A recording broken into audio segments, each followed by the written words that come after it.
Queridos camaradas e caros amigos, eu não vou tomar-vos muito tempo, sei que isto para muitos é hora de almoço e à tarde há que voltar ao trabalho. Quero ainda assim começar por saudar aqui o nosso camarada Quinzé e o seu restaurante central, todo o pessoal aqui da casa que nos acolheu com este...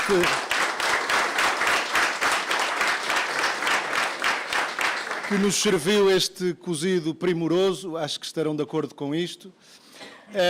Uma saudação a todos os que aqui estão, e são vários, que diariamente dão o melhor de si no Conselho, nas freguesias, aqui também em Bencatel, pelo desenvolvimento local, em prol do desenvolvimento das populações, muitas vezes tendo de fazer frente a tantas adversidades que também conhecemos, mas que não desistem e marcam também na intervenção no plano local a diferença que a CDU faz com a sua intervenção. Quero agradecer este gesto dos trabalhadores das Pedreiras, que foste um pouco modesta, a camarada referiu-se a dezenas, mas na verdade acho que estão aqui centenas de apoios, e permitam-me assinalar aquela que foi a contribuição decisiva que o PCP, que a CDU deu, para consagrar aquela que é uma reivindicação e uma luta de há muitos anos dos trabalhadores das pedreiras, da extração e transformação da pedra, que era poder ver aplicado a eles o mesmo regime de reforma antecipada que se aplicava aos mineiros, tendo em conta a penosidade do seu trabalho. E a verdade é que a luta destes trabalhadores, aliada à intervenção do PCP e da CDU, conseguiu transformar em realidade aquilo que era uma luta de há muitos anos. Indo até contra aquilo que muitas vezes são aquilo que se passa noutros países e o que são as recomendações que nos chegam da União Europeia, que continuam a dizer, recomendações que têm lá por baixo os votos favoráveis de PS, PSD e CDS, que não se devem criar novos regimes de acesso à reforma antecipada. Recomendações que o que dizem é que deve aumentar a idade da reforma, que devem aumentar as carreiras, a duração das carreiras contributivas. A verdade é que conseguimos nestes anos, ao arrepio dessas recomendações, fruto da luta e desta intervenção decisiva do PCP e da CDU, garantir condições de justiça a quem há muito lutava por essa justiça, garantir condições de acesso à reforma a quem tem anos, demasiados anos, de um trabalho particularmente penoso. Foi possível aqui, foi possível num conjunto de outras coisas, o que nos mostra qual é o caminho. A continuação da luta, o reforço da luta e o reforço da força da intervenção da CDU.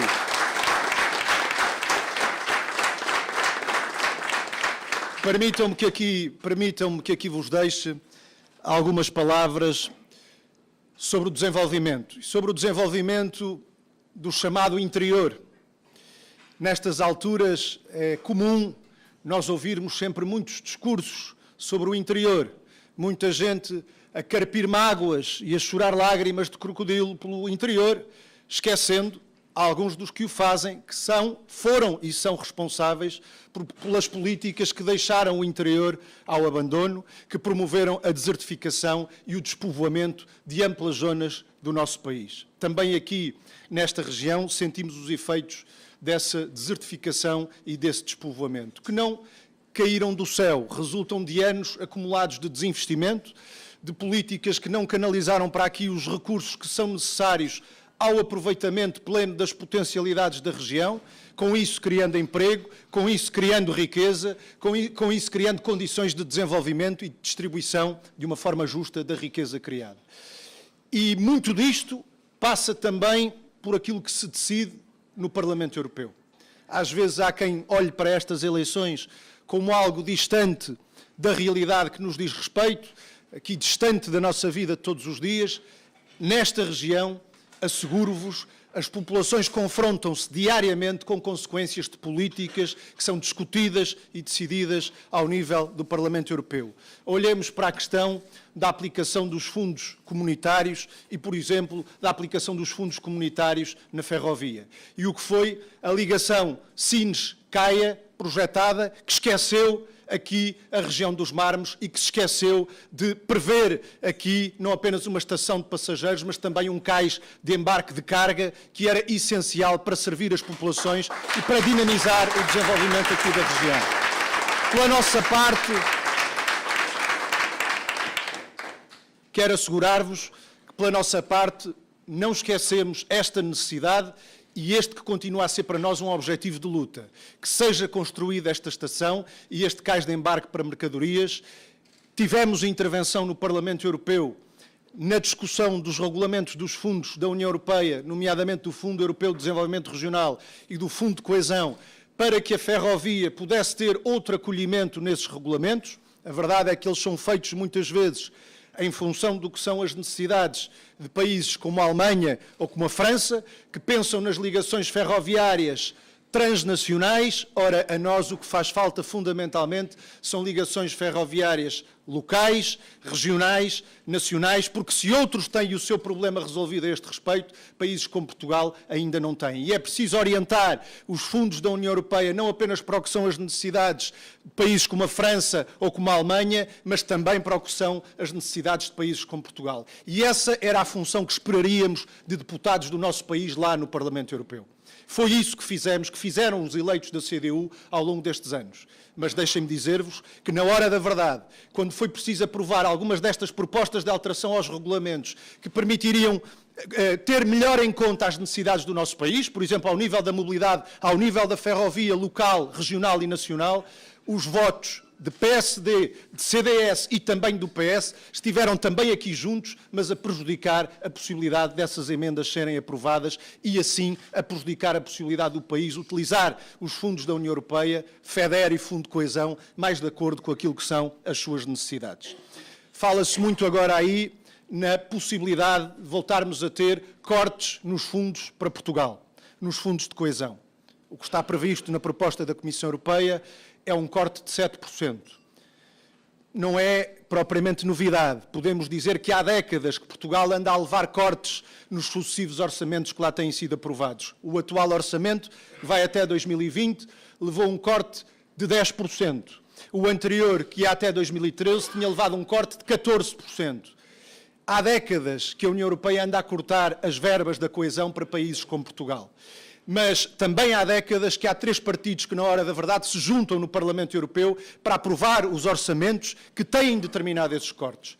PS, PSD e CDS aprovaram o orçamento que determinou os cortes atuais e aprovaram os orçamentos anteriores que determinaram esses cortes. E agora estão todos preocupados e até a fazer acusações uns aos outros. Quem é que geriu pior os fundos comunitários? Será das poucas coisas em que todos têm razão. Têm razão uns quando dizem que os outros geriram mal, têm razão os outros quando dizem que os outros geriram mal. Mas há uma coisa que ainda não disseram. Já lhes fizemos esse desafio. Está previsto um corte nas verbas da coesão para Portugal de 7%. Mas este orçamento ainda vai ter que ser aprovado no Parlamento Europeu. Que assumam o compromisso do que tencionam fazer perante um orçamento que representa um corte nas verbas para Portugal. Quanto à CDU, esse compromisso foi assumido. Clarificámos a nossa posição. Nenhum orçamento que represente um corte nas verbas para Portugal terá o voto favorável dos deputados eleitos pela CDU.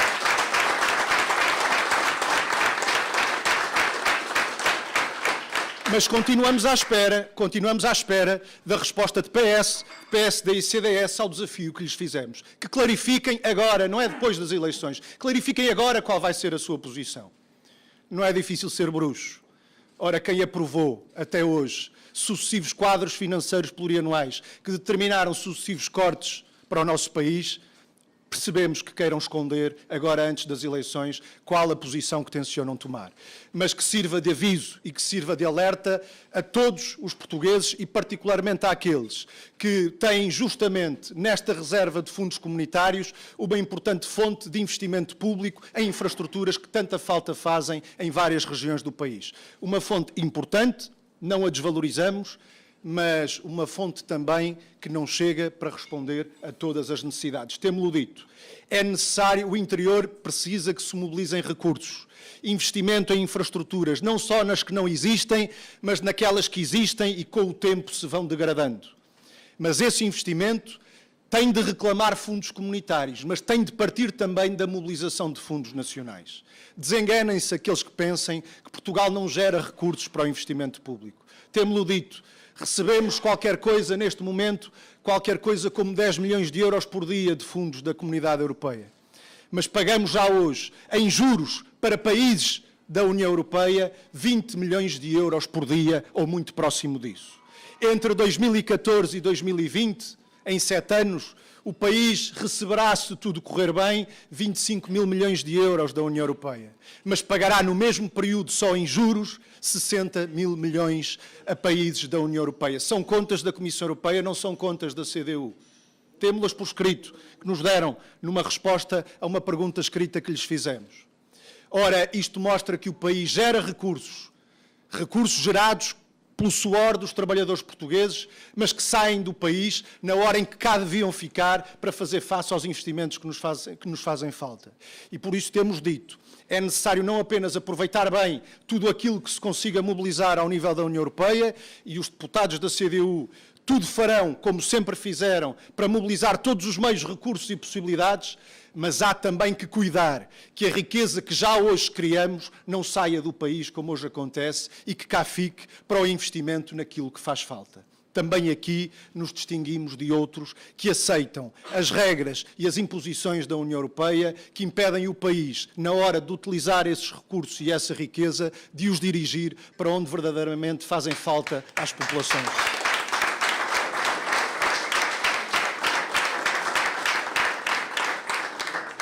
E só com o investimento, só com o aproveitamento das potencialidades que temos nesta região e no país, ao contrário do que às vezes alguns nos querem convencer, Portugal não é um país pobre. É um país que foi empobrecido pela política de sucessivos governos, mas os recursos estão lá, as riquezas estão lá, e estamos aqui numa região que é bem exemplo disso. E se bem aproveitados, podem dar um grande contributo para o nosso desenvolvimento, para a criação de riqueza, para a criação de emprego, para uma distribuição justa dessa riqueza, para o investimento nos serviços públicos que tanta falta fazem no interior do país. Agora não esperemos que venham agora aqueles que, na hora de encerrar serviços, em alguns casos, só não levaram os cemitérios porque é difícil levá-los daqui para fora, mas que levaram a escola, que levaram o centro de saúde, que levaram as freguesias, que levaram as estações dos correios, que levaram os centros de distribuição postal, que levaram tudo isso e que agora vêm fazer discursos a carpir mágoas por causa da situação em que está o interior. Não vai ser quem levou tudo isso e que agora faz esses discursos a carpir mágoas pela situação em que está o interior, não é desses que podemos esperar uma resposta diferente daquela que deram ao longo dos últimos anos. A solução é dar força àqueles que aqui, no plano local, regional, no plano nacional e também no Parlamento Europeu, mostraram que são diferentes dos que foram todos iguais. São diferentes na defesa dos interesses dos trabalhadores, do povo e do país. E esses são a CDU, são os eleitos da CDU, aos quais é importante dar mais força nestas eleições para garantir uma intervenção reforçada da CDU em prol da defesa dos interesses dos trabalhadores, do povo e do país. Asseguro-vos, levamos daqui apoios que são importantes para a batalha que estamos a travar e para os dias que temos até dia 26 ainda nesta batalha. Tem sido assim ao longo destes últimos meses, sobretudo um pouco por todo o país. Temos sentido uma força que se levanta para engrossar uma corrente de apoio a favor da CDU. Mas que ninguém deixe de fazer nos dias que temos ainda até dia 26, de dar o seu contributo. E ninguém está dispensado de o fazer. Esta não é uma tarefa só para os candidatos, é uma tarefa para todos e para cada um dos que aqui estão. Que não fique nenhuma conversa por fazer, com mais um amigo, mais um conhecido ou desconhecido, porque não, um familiar, um vizinho, um camarada, quem quer que seja, sobre a importância do que está em causa nestas eleições e sobre a importância de dar mais força à CDU e, com isso, garantirmos outras e melhores condições para avançarmos. Porque avançar é preciso, temos dito, avançar na melhoria das condições de vida do povo, avançar na resposta a problemas do país que ainda não tiveram resposta ao longo dos últimos anos e, para avançar, temos dito também, e para que não hajam confusões, o voto acertado é no último quadrado que aparece no boletim, o quadrado da CDU. Bom trabalho, camaradas e amigos. Viva a CDU!